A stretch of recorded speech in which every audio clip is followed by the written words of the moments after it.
Guest ready now. You are speaking to Senate Minority Leader Tito Soto. Good afternoon, sir. Can you hear us po? Good afternoon, SP. Long time no see. Oo nga, good afternoon. Kami rin ni Ami, long time Oo no nga, see. kanina lang kami nagkausap. Rihina, and then Ed and Ronald. Thank you very much. Good afternoon, sir. Kamusta na po kayo, sir? Like,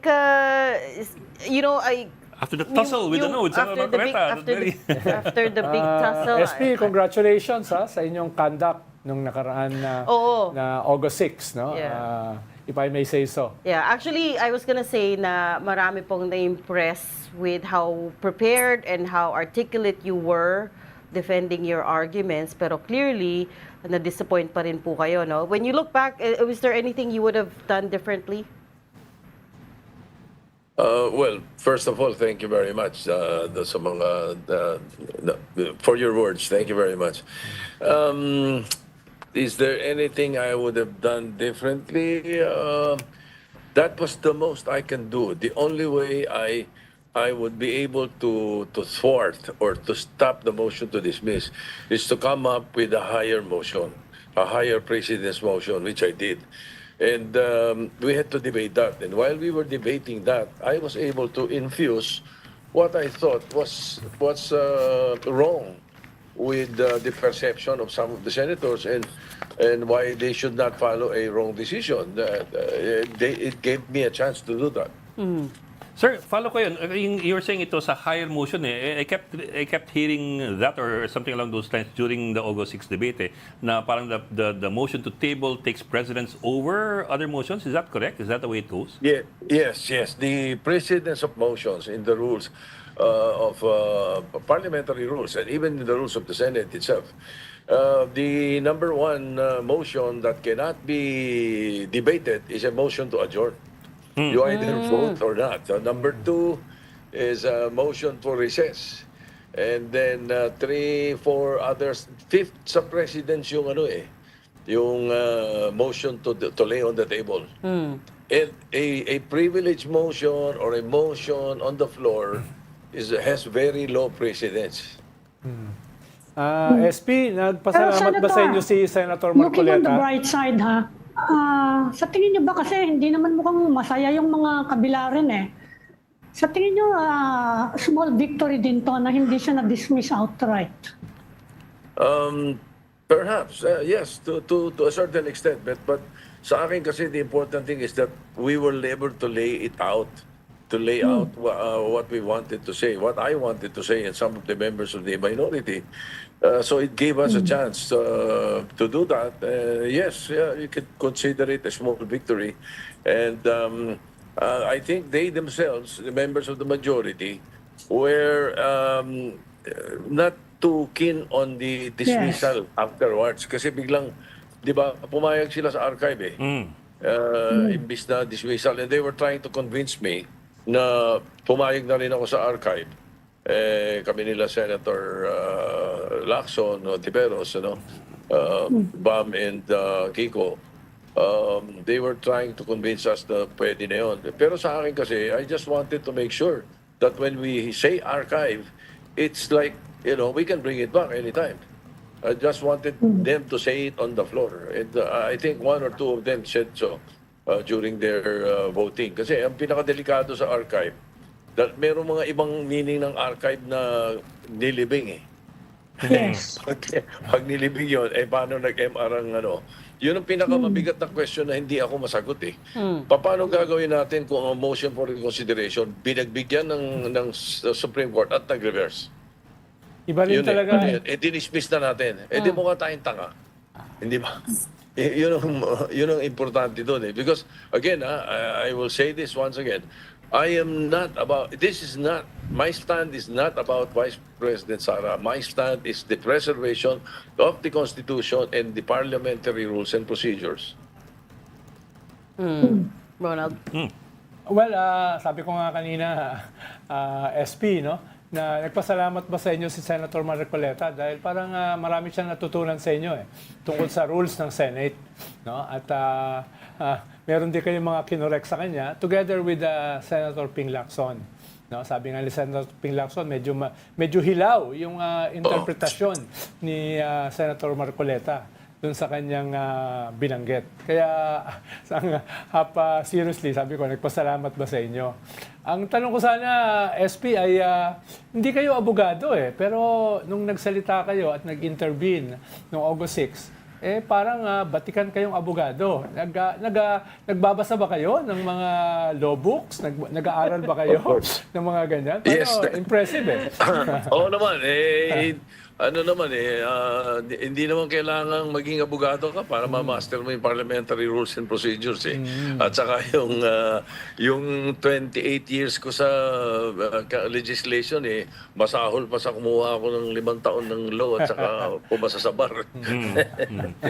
Pero sir, I hope you don't mind. Pero alam ng mga tao they go by first impressions and some of them would say na yan si Tito Sen One Boy University yan.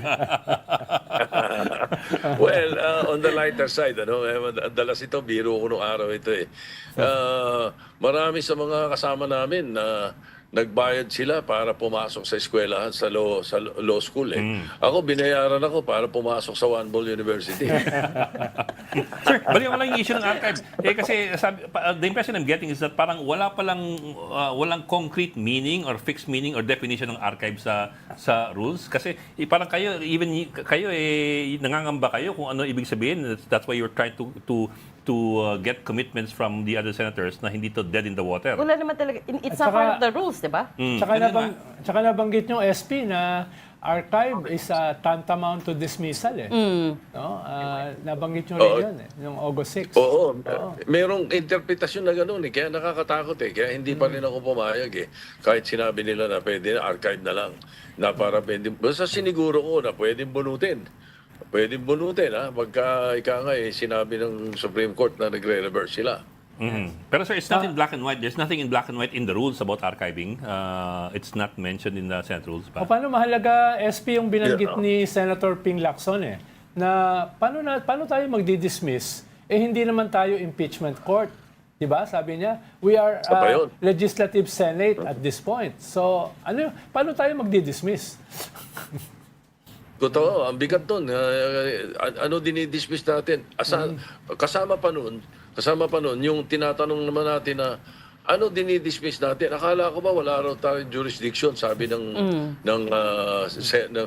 Supreme Court. Wala raw yung jurisdiction sa amin. Wala raw, hindi nila kinibilang yung June 9 na nag-oath yung SP, June 10 nag-oath yung iba, at send out sila ng mga summonses. Di binibilang na Supreme Court yun. Ang sinasabi lang nila, wala raw kami jurisdiction. Dinidismiss natin wala naman pala tayong jurisdiction. Di ba? Yun ang kakonect doon sa sinasabi ni Senator Lacson. Sir, kagabi sa podcast ni Christian Esguerra, you said yung regarding the vote ni Senator Ping, sabi nyo, abstention is a no. Just done in a polite way. Ano nangyari doon? You weren't able to convince him? No, he was he wanted to adhere to the Supreme Court decision Yun ang talagang nasa isip ni Senator Lacson noon, Pero alam niya na payag siya na i-archive na Payag siya ron. Pero ang hindi niya nagustuhan doon sa motion, may binabanggit pang July 25 ng the Supreme Court ganito, ganyan. Kaya ang ginawa niya, para wag naman dang kumontra sa akin, nag-abstain. Pero alam naman namin ako veterano ako dyan pag sinabi mong abstain ka, no yun. Ayaw mo lang, polite ka lang. What about Senator. what about the other two minority members, sir? Hindi niyo po na-convince? I mean, going into the debate, parang alam na po natin how each person would vote What about, did you try to talk to them kahit paano? I'm talking about Senators Legarda and Zubiri. Hindi, kasi during the caucus, which hindi naman executive session nyo, kaya pwede kong banggitin sa inyo. During the caucus, naramdaman ko na silang dalawa na, they're on the other side of the fence So, nung nandun kami, bago magbotohan, lumapit sa akin si Migs, nagpapaalam siya. Pasensya ka na, sabi niya, boss, dahil kasi alam mo naman, dito ako sa ganito, ganyan. Si Loren, ganun din. hindi tayo maghihiwalay, dito lang, sabi sa akin kasi daw. Pero din, political eh. So the reason is political. Sa akin, the reason is, constitution eh. Yun na sa akin doon. Hindi, walang politika sa akin doon eh. Mali. Meron pa nga isang hindi nabanggit, Ronald, Gina, Ami, and Ed, Meron akong isang hindi nabanggit, nakalimutan ko eh. Yung, di ba, pinuna ko yung mali ang dates nila, mali din yung pag-archive nila. Iba archive na Supreme Court, saka iba ang adjournment na sinasabi nila. CDA. So, ang adjournment CND, iba sa adjournment. Okay? So, ayun, alright. Ang hindi ko nabanggit, yung sinabi sa Supreme Court decision, ng House daw, nagkamali, dahil after 11 days pa daw, pinorward. Ang hindi totoong 11 days yun. Pag tinignan mo yung records ng House, nagsususpend sila ng roll call. Iba siguro sa Supreme Court, iba sa amin sa Kongreso eh. Pagka nagsuspend ka ng roll call, at kinabukasan, nag-meeting pa rin kayo, nag-resume kayo, session is resumed, sinabi nyo gano'n. Nire-resume nyo lang yung the other day. Kaya hindi sila naka 11 days. Pag binilang mo, tignan mo yung records nila, baka mga 5 days lang yun 6 days. Kasi nga, nag-suspend sila Suspension. ng session at hindi sila nag-adjourn. Pag nag-adjourn ka, it's counted another day kinabukasan. Yes. Pero pag nag-suspend ka, it's the same day. As a matter of fact, we are even, kami sa Kongreso, we can even stop the clock. There is a motion to stop the clock. Palagay mo, alas 12 na ng gabi. Tayo'y mag-adjourn na dapat. At 11:59, I move to stop the clock. The clock, as far as the legislation is concerned, is still 11:59 kahit kinabukasan pa tayong pag-usap-usap. Meron kaming ganun. Apparently, hindi alam ng mga sa likod ng Supreme Court yan. Yung jurisprudence Senator. na binabago yung yung tradition pa sa House Well. SP. Oo. Ami? Yeah, go ahead. Senator, dagdag ko lang yung na gusto lang namin malinawan ibig sabihin ng archive. Sa regular legislation, kapag in-archive nyo yung bill, ano ang mangyayari dun sa bill na yun? Parang yun, nakabaon na sa limot yun. Hindi siya, malabo na siyang ma-revive. Kasi yun ang sinasabi ng iba Parang na daw yan. Talagang buried na daw siya. May paraan. May paraan para kunin yun. A majority vote on a motion to 2-5 siguro. Nawala yata siya. I think we lost the line. Yeah, nawala siya. Yan, nagchachapi lang. I can hear some static eh. Sige. I suppose, ayan si sir. Ayan na siya. Medyo choppy. Senator. from the archive is possible. You retrieve from the archive. Sir, what you're saying is Pwede. it's possible, but it will take a great deal of huffing and puffing to blow it back into to blow it back into the chamber. Yes, but karamihan ng boto nila sinabi nila kasi dahil their vote is to archive because the decision of the Supreme Court decision. Kung nagbago ang Supreme Court decision, baliktad lahat sa sinabi nila. So they will have to agree. So ano proseso doon? Kapag bumaliktad ng Supreme Court, you will get jurisdiction again over the case. Kailangan pa ba ng panibagong botohan na ituloy na natin to? To resuscitate. O kailangan magbotohan dahil 20th Congress na kami, magbobotohan na naman at merong pwedeng mag-file na i-dismiss na lang natin yan before Tatanggalin mo trial. yung lapida. Anong proseso doon? Pwede mangyari yun. Pero ang pinakamaganda, matino na gagawin namin is i-retrieve namin sa archive, mag-convene kami as an impeachment court, tapos desisyon na namin yung sasabihin ng defense na motion to dismiss. Sila dapat ang mag-motion to dismiss. Hindi naman dapat, hindi naman dapat member of the Senate Pero sir, for clarity lang, I think what I'm trying to ask is pag just in case mag-decision ng Supreme Court nga in favor of the MR, automatic bang mabubuhay yan o kailangan Hindi, pang magvo-vote may pa sila. motion, Iboto. tapos majority vote na haba-habang debate, Mag- and all that? Tatanggalin mo nga yung Yeah, lapida. but majority vote to bring it back to Majority. the So, away to the ulit. floor. Oo. Pero I guess, hindi po kayo, the reason you say it's more or less dead is because kahit mag-majority vote, we expect most of the Senate members to vote the same way. Is that correct? Well, if that happens, mananagot sila sa taong bayan kasi ang pinag-uusapan dito, sabi ninyo, yung Supreme Court decision ang basis ninyo eh. So pagkatapos nagbaliktad ng Supreme Court decision, hindi na. Pero Hindi alam niyo hindi kayo magbabago, hindi kayo magbabago ng inyong posisyon. Pero alam niyo naman, SP, maraming mga politiko, nilulunok yung sinabi nila eh. Joke only. Salbahe ka na. Si Ronald mo yan, si Ronald. Hindi, pero ano yung vote doon? Di naman Yung lahat. voting to revive, ilang votes ang kailangan? Majority of the quorum. 13. Ah, Third ng quorum. Kung, Okay. kung buo kami, 13. Oo. So sir, technically it's possible na kung mag-approve nga yung Supreme Court sa MR, it's still possible that the majority Hindi can matuloy. still keep it in the archives in secularum. Oo, pwedeng mangyari yun. Kasi naman yung motion for reconsideration ng Supreme Court, no? Sa akin, on a personal note, sana reviewin lang nila yung mga ilang parte ron na sinabi nila. Hindi sana binabanggit ng mga nag-petition sa Supreme Court ngayon. Kasi ang kabadong-kabado ako doon sa mga requirements na bago eh. They practically amended the Constitution. Pagkatapos, yung mga susunod pa, yung mga susunod na impeachment, hindi na yung kay VP Sara, yung mga susunod na impeachment, may isa sa mga requirements doon, kailangan lahat ng members ng Congress binasa ang articles of impeachment. At kailangan extensively dapat humarap yung defendant at kasagutin yung mga sagot muna bago maging articles of impeachment. Ang question niya sa ganyang requirement sa bago ng Supreme Court, paano kung ayaw umaten? Wala na. Wala na. Hindi naman na-impeach. Wala ka naman articles of impeachment, sabi ng Supreme Court.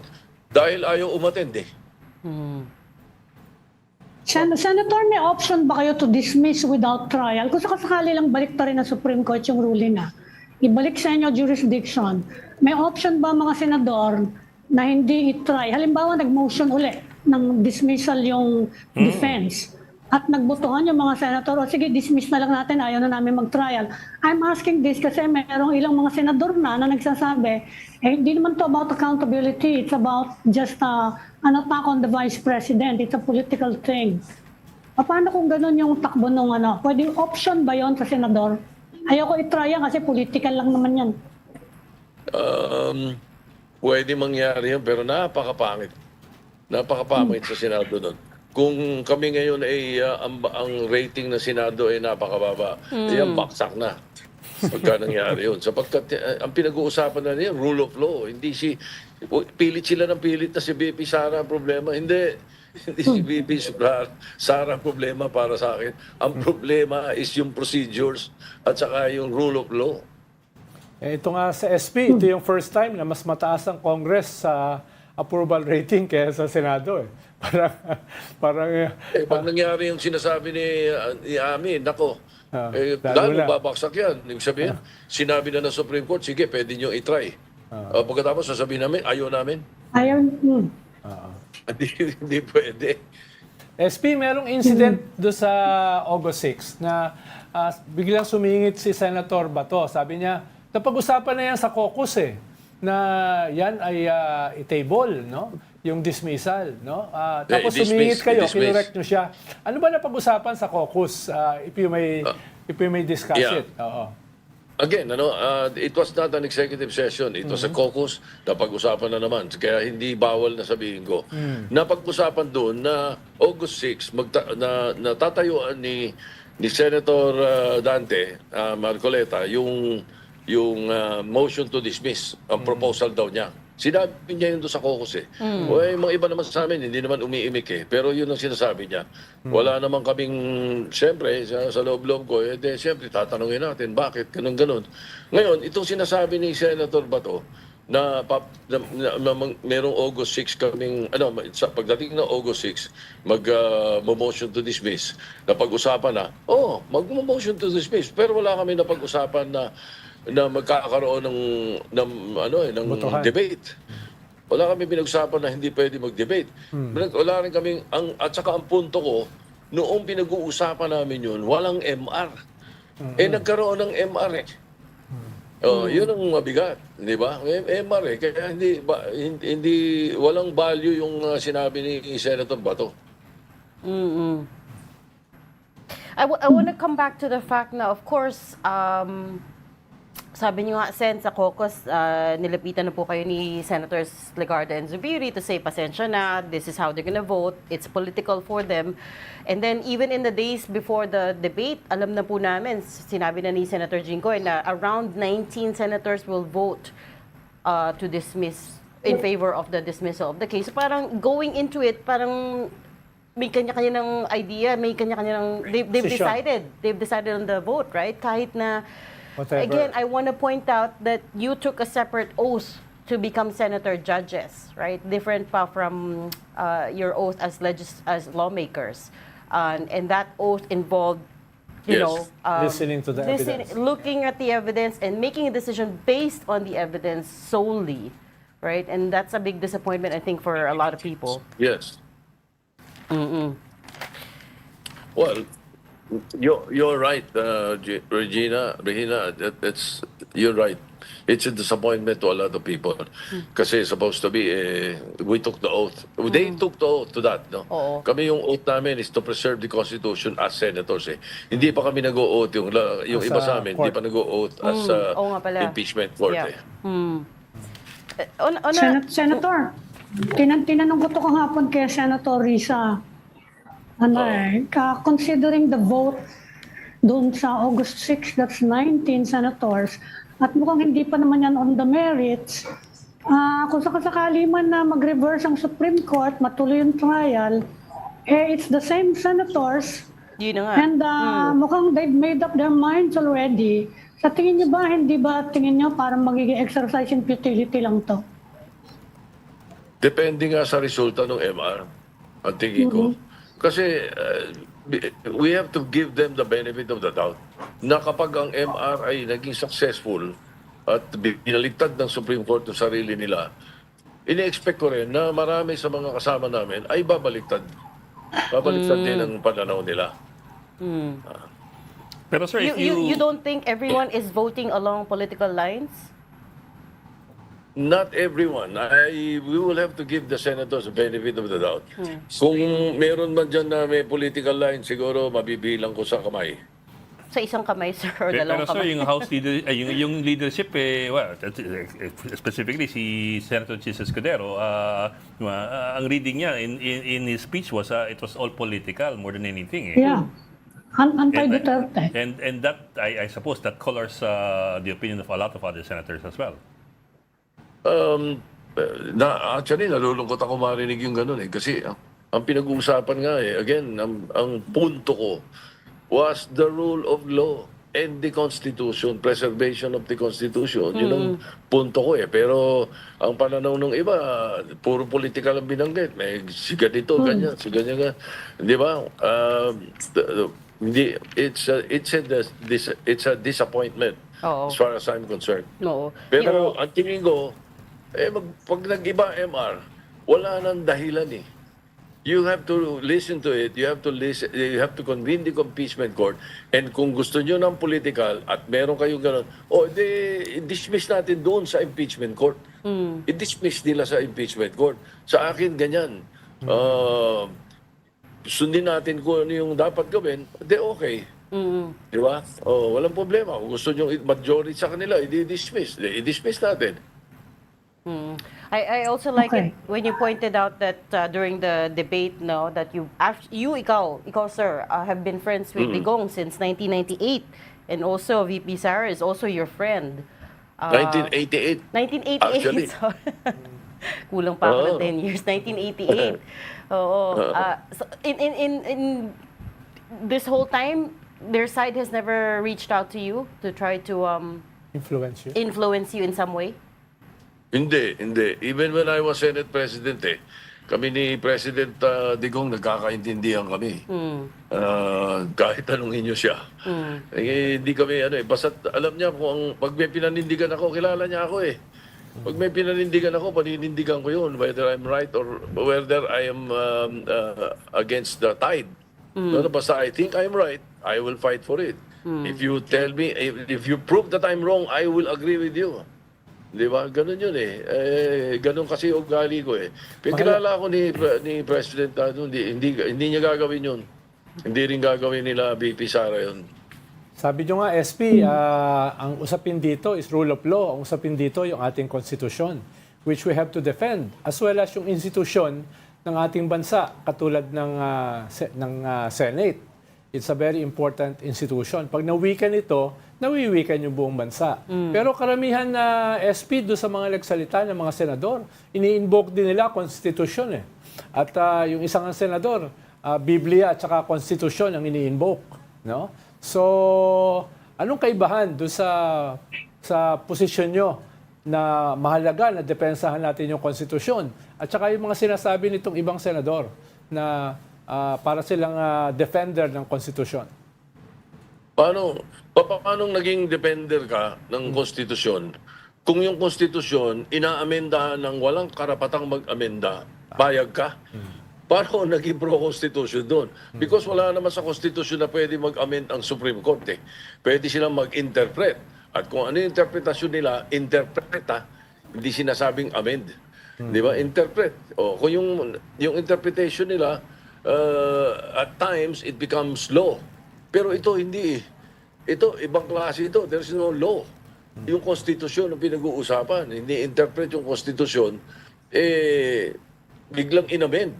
Naglagay ng mga requirements for impeachment at inaalis yung option 3, which according to the framers of the Constitution is one of the most, if not the most important piece of provision in the Article 11 of the Constitution.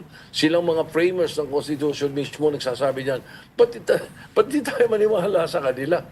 Sila gumawa Oo. Okay, Senator, last na for me. Since na-mention na rin si SP Cheese, I wanted to ask how your relationship with him is. I mean, it's not a secret na you were gunning for the Senate presidency then. Kamusta naman po kayo? Okay naman, cordial. Cordial. Cordial, wala naman, wala akong masamang tinapay Yun kahit yung political kanino sa statement, kanila cordial. Iba kaaway ni Cheese Si Ami yun, sir. Yeah. Hindi. That's it? Bigyan mo na si Ian. Cordial lang, sir? Ano tayo, cordial? Yeah. Yeah, we've known each other a long time. Congressman pa sila So okay lang, wala namang kaming problema. Okay. Pero clearly, you think you can do better. I refuse to answer that question. Invoke your right to self-incrimination. Huling Fair enough. tanong SP, dahil isa kasing medyo lines na cross dito, yung respect for co-equal branches of government. Di ba? Inabanggit nyo rin Yes. kanina. No? At kahit ganyan yung boto ng karamihan sa Senado, medyo natapakan din yung institusyon, nung desisyon ng Supreme Court. From your vantage point, no, paano aayusin yan? No? Dahil kung hindi maayos yan, medyo kahit walang constitutional crisis, substantially ay na-weaken yung ating lahat ng institusyon. Institutional crisis. So kayo bilang leader, not only sa Senado, kundi as a political leader, from your vantage point, paano natin sisimulang ayusin yung weakening ng ating mga institusyon? Sa akin, it must be during the motion for reconsideration. But I don't care ano pa ang gusto nilang gawin doon except ang sana, I'm keeping my fingers crossed that they remove the requirements for impeachment. Yung talagang tingin ko blunder yun because you actually amended the Constitution So at wala na may impeach, believe me, wala na may impeach. Ayaw umattend, hindi pwedeng impeach. Hindi nabasa ng isang congressman lang ang hindi makabasa ng articles of impeachment, ayaw magpasa, hindi na mai-impeach. Kahit sino pa. Yun lang sana. I'm keeping my fingers crossed that sa motion for reconsideration, whatever their final decision is, pero alisin nila yung mga requirements na yon na inaminda nila ang konstitusyon. Di na bali yung 10 days, 11 days. Hindi nila alam yung ang strategy sa parliament eh. Hindi bali na rin yung in-archive daw ng wala pa sa adjournment. Hindi naman totoo. Di bali na rin yun. Huwag na rin yun. Okay na. Sige, pwede natin palampasin yun. Pati yung sinabi ro sa decision na sabi raw ng ABS-CBN eh, hindi raw friendly vote. nagpasa sa session hall, sa plenary. Eh yung pala, mayroon pala CCTV, nag-plenary. Huwag na yun. Basta doon lang sana. Huwag nilang ipilit na lagyan ng bagong requirements ang konstitusyon sa impeachment because they practically erased, deleted impeachment or Article 11 in the Constitution. Yeah. Tama. Okay. Okay. Yes, ma'am. Sige. Okay. Maraming Thank you very salamat, much. SP. Thank you. Thank you so much. Thank you, sir. Alam Thank you ko, po. initially dapat Salamat 15 po. minutes My lang. pleasure. Next 10. Thank you so Thank much you, sir. for Si talking Reg to po us. may kasalanan doon. Senate Minority Leader Tito Soto. Salamat, sir. Salamat. Yes, thank you, SP. Ed, Ronald, and Amy. Thank you Ingat very po. much. Good Thank afternoon. you.